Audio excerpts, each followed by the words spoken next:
से जो सदस्य आए मैं उनसे रिक्वेस्ट करूंगा कि वो आए। संजय खटक जी है, जिला अध्यक्ष MPHG एसोसिएशन जिला शाखा।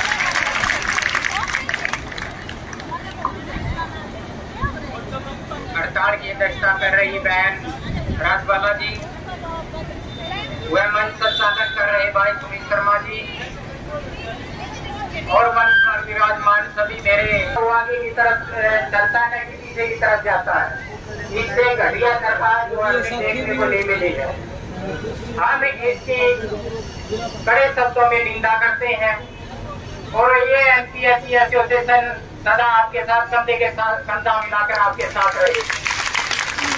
मुझे मैं साथियों बता देना चाहता हूँ आपको कि जब तक ये आपका धरना चलेगा हम आपके साथ रहेंगे, तन से मन से और धन से। जहाँ भी हमारी जरूरत पड़ेगी वहाँ हम जी तोड़ मेहनत करेंगे और साथ में चल के। हरियाणा सरकार से निवेदन करने का जो समय था वो चला गया साथियों। अब तो हरियाणा सरकार को ये चेताना होगा कि आप आगे चलो, हम आपके पीछे हैं। घर में से घुस के उससे जमाने में फीमेल है वो आज करने में होती है। इसका मैं मुझे बड़ा अफसोस है बहनियों, और फिर भी मैं जो जैसा हूँ मैं आपके सभी साथ रहूंगा बहनियों, विश्वास नहीं।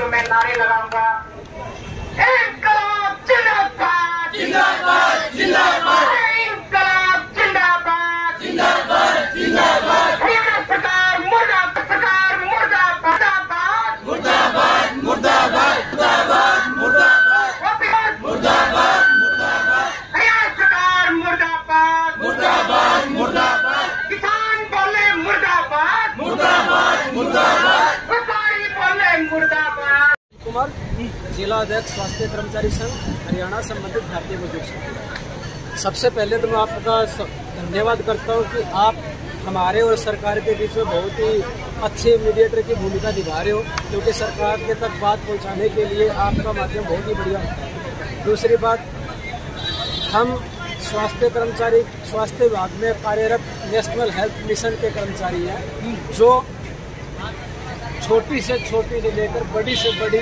स्वास्थ्य सेवाएं जनता तक पहुंचाते हैं। 20-22 साल से हम कर्मचारी कार्यरत हैं। पहले हम नाम मात्र सैलरी पे काम करते थे। 2018 में सरकार ने हमें सेवा नियम का लाभ दिया था, जिसमें हमें महंगाई भत्ता, मेडिकल अलाउंस और बेसिक सैलरी डिसाइड की थी। उसके बाद भी हम सरकार से 7th पे की डिमांड कर रहे थे, क्योंकि हरियाणा में 2016 से 7वां वेतन लागू है और हमें 6ठे वेतन पे रखा गया है 2018 में। तो हमारी डिमांड थी कि हमें 7वां वेतन दिया जाए और हमें जॉब सिक्योरिटी दी जाए। इसके लिए हमने 11 मई को सिविल सर्जन के माध्यम से मुख्यमंत्री हरियाणा सरकार को ज्ञापन दिया था।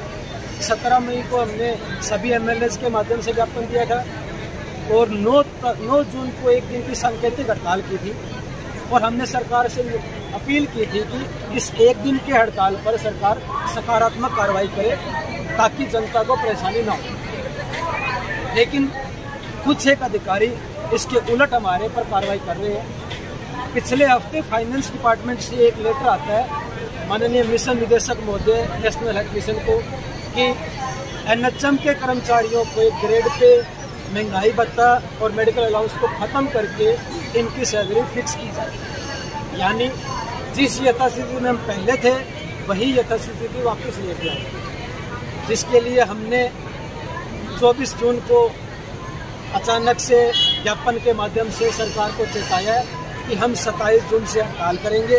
तब तक आपके पास समय है, आप अधिकारियों के साथ बैठक करें और उन अधिकारियों पे कार्रवाई करें जो तुगलकी फरमान जारी कर रहे हैं कर्मचारियों को भड़काने के लिए। लेकिन अभी तक कोई पहल नहीं हुई है। हम 27 जून से हड़ताल पे हैं। आज हमारी हड़ताल को तीसरा दिन है। आप सभी कॉन्ट्रैक्ट 22 सालों से हम कॉन्ट्रैक्ट बेस पे हैं।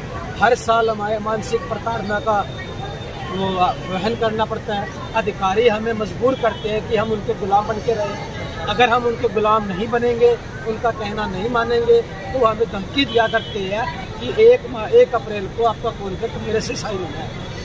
वो उस चीज़ के फंदे से वहाँ निकालते हैं। इसलिए हमें दब के रहना पड़ता है। जितने भी काम सरकार नई पॉलिसीज लाती हैं उसको इम्प्लीमेंट करना NHM का काम है। हमारे एक सूचना सहायक की पोस्ट होती है जो रिपोर्टिंग का काम करता है। जब उसकी ज्वाइनिंग हुई थी तब उसके पास 7 पोर्टल थे। अगर मैं आज की बात करूं तो आज उसके पास 40 से 50 पोर्टल है। क्या सर ऐसा लग रहा है NHM के जो कॉन्ट्रैक्ट बेस कर्मचारी है वो कर्मचारी कॉन्ट्रैक्ट बेस ही रह जाएंगे, पक्के की कोई उम्मीद है?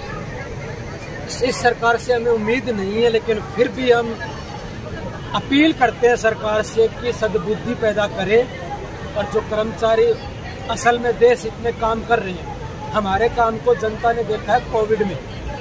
कोविड एक ऐसी बीमारी थी जिसमें घर के लोग भी एक दूसरे से दूरी बना रहे थे। हम अपने परिवार को छोड़कर दिन रात मेहनत कर उस बीमारी से टक्कर ली थी और उसको हराया है। आज हम एक खुशहाल जिंदगी जी रहे हैं कोविड को खत्म करके, लेकिन सरकार फिर भी हमें मजबूर कर रही है कि आप लोग इस दरी पर बैठे और रोष प्रदर्शन करें और जनता को परेशान करें। मेरी जनता से भी अपील आपके माध्यम से कि वो भी सोच विचार करे, क्योंकि सरकार को जनता ने चुना है। अगर जनता उनके मूलभूत अधिकारों पर कुठाराघात करेगी, कर्मचारियों को परेशान कर हड़ताल वगैरह करेगी तो दिक्कत जनता को न, तो जनता को भी अधिक मंत्रियों से सरकार से सवाल करना चाहिए कि स्वास्थ्य विभाग उनकी मूलभूत जरूरत है, कर्मचारियों की मांगों पर ध्यान दे और उनके स्वास्थ्य सेवाएं दुरुस्त रूप से चलाई जाए। जी हम टीवी का कार्य करते हैं, क्योंकि टीवी के पेशेंट को अगर एक दिन दवाई ना मिले तो पेशेंट सफर करता है। हम नहीं चाहते कि एक भी पेशेंट सफर करें। ये सरकार ने हमारे को मजबूर किया है परेशान करने के लिए। हम टीकाकरण भी करते हैं, वैक्सीन भी लगवाते हैं। हम कोविड में खुद भी पॉजिटिव हुए हैं। कोविड पॉजिटिव होने के बाद भी फिर भी हमने काम किया कोविड पे। आज कोविड पे ये काम करना है, आज ये काम करना है, तो हमारे को बाइलाज दिए गए थे वो वापस ले रहे हैं। मैडम हम सीधी बात करते हैं, आप लोगों को खतरों से निकालते हैं, मगर आज आप ही खतरों में। हम खुद खतरे में है, क्योंकि या तो बाइलाज हमारे को देने नहीं थे, उस टाइम हमारे को दे दिए। अब कोई भी चीज देते सरकार वापिस दे देती है। ये सरकार सबसे गलत है। नोटिफिकेशन जो आप आया उसमें क्लियर कर दिया गया है कि आप कॉन्ट्रैक्ट ही रहेंगे, पक्के नहीं रहेंगे। ऐसा नहीं रहेंगे, पक्के नहीं करेंगे, उन्होंने बोल दिया कॉन्ट्रैक्ट पे। अगर एक आदमी का अत्याचार करोगे एक आदमी पे, वो कब तक सहन करेगा? तो इस रवैये को क्या समझ रहे हैं? सरकार आपके साथ आनाकानी करती है, कहीं ना कहीं कम्युनिकेशन गैप दिखता है। आनाकानी करती है, नाइंसाफी भी करती है। मैं आपके माध्यम से यही कहती हूँ, अगर सरकार समझ जाए तभी बढ़िया है, क्योंकि आप ही हमारे लिए माध्यम हो सरकार तक बात पहुँचाने का। हम नहीं चाहते धरना, कोई नहीं करना चाहता। हम भी नहीं चाहते हमारे मरीज डिस्टर्ब हो, बच्चे डिस्टर्ब हो, जिसको वैक्सीन लग रही है, कोई भी काम सफर हो, कोई नहीं चाहता। हम तो मजाक में यहाँ नहीं बैठे हैं, कोई कुछ नहीं है यहाँ बैठ के, लेकिन सरकार ने हमारे को मजबूर किया है यहाँ बैठने के लिए। अगर हमारे बाइलाज वापस ले लिए, सैलरी फिक्स कैसे करेंगे? कोई किसी पोस्ट पे है, कोई किसी पोस्ट पे है। क्या हम 8,000 रुपये के लिए काम करेंगे? हम 8,000 से शुरुआत हुई थी हमारी। और हम इतना प्राइवेट में भी काम करते, इससे पहले हम प्राइवेट में काम करते, इससे ज़्यादा सैलरी हमारी प्राइवेट में जी। हम यहाँ लोगों की सेवा करने की लिए, ताकि हम लोगों की सेवा भी करें। ये पूरी NHM में लागू हो गया? पूरी NHM में ये लागू हो गया। सभी कर्मचारी जितने भी है, एम्बुलेंस वाले हैं, ANM है, स्टाफ नर्स है, जितने भी कर्मचारी हैं। और रवैया को आप बिल्कुल नकारात्मक बता रहे हैं, मगर अब आगे की क्या आपकी प्रक्रिया होगी? ये चलता रहेगा। अगर सरकार मानेगी तो या इधर जाएंगे या उधर जाएंगे। देखो हम बाजी पलट चुकी है, अब हम पीछे तो आर पार की लड़ाई, उसके लिए NHM आर पार की लड़ाई के लिए तैयार हो गया है। पिछले भी हमारे 1 महीने की सैलरी काट दी गई थी, हम नहीं उठे थे, लेकिन अब भी हम नहीं उठेंगे। हमारी सैलरी काटे कुछ भी करें, लेकिन कोई भी इंसान अत्याचार कब तक सहेगा? अगर 20 साल तक कोई इंसान पे अत्याचार करेगा तो अत्याचार नहीं करेगा। हरियाणा सरकार मुर्दाबाद, मुर्दाबाद, मुर्दाबाद। हरियाणा सरकार मुर्दाबाद, मुर्दाबाद, मुर्दाबाद। हरियाणा सरकार हो बर्बाद, हो बर्बाद, हो बर्बाद।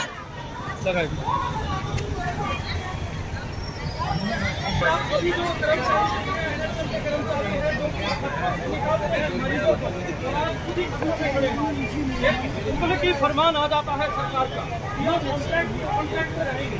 ये 20 साल से जो कि कर्म